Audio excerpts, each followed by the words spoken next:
grocery shopping for a result.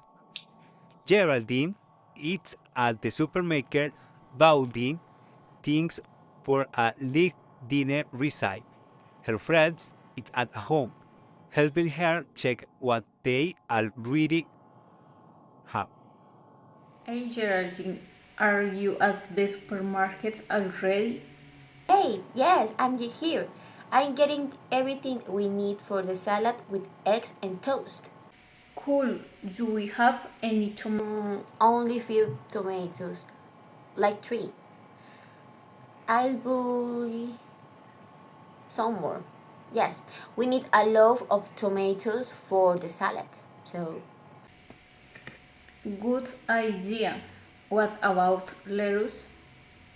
oh, we don't have any lettuce. So I get a big head of lettuce, right? Nice. What about bread for the toast? There's no bread at all. I'll get a slice of bread. And juice?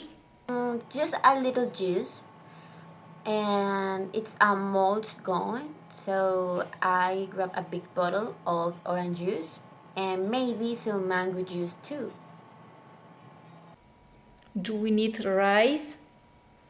Not really.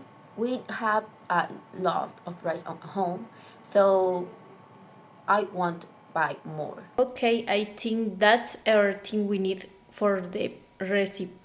Yes, I'll finish here Beep. and I'll see you at home, okay? Beep. And let's make a Beep. delicious dinner. Okay. Beep. Okay, bye.